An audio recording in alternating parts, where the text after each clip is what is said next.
अरे power star Bihar के लाल हो, बनिए के नेता मचाइए धमाल हो। अरे पावर स्टार बिहार के लाल हो, बनिए के नेता मचाइए धमाल हो। इहे सगरी समस्या के करिहे हो दूर, इहे सगरी समस्या के करिहे हो दूर। कि जनता करी है सपोर्ट भरपूर, पवन सिंह सांसद बनी है जरूर। कि जनता करी है सपोर्ट भरपूर, पवन सिंह सांसद बनी है जरूर। कि जनता करी है सपोर्ट भरपूर, पवन भाई सांसद बनी है जरूर। कि जनता करी है सपोर्ट भरपूर, पवन सिंह सांसद बनी है जरूर। Recording by Tia Studio Ariraj।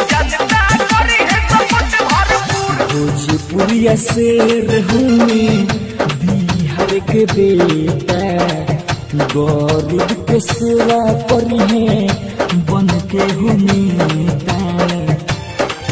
भाई सुरमा में हो चरूरमा में हो, पवन भैया ये सबसे भी जोड़वावे हो। टकराई के विरोधी होई जाइए छुरी छुरी, टकराई के विरोधी होई जाइए छुरी छुरी। कि जनता करी है सपोर्ट भरपूर, पवन सिंह सांसद बनी है जरूर।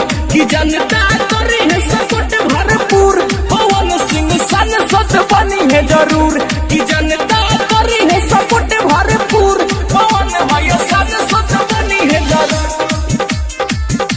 कि जनता करी है सपोर्ट भरपूर, पवन सिंह सांसद बनी है जरूर। रीत सुतम कहे राइटर पवन हो, गरीब के मसीहा हमें ऋतु के धड़कन हो।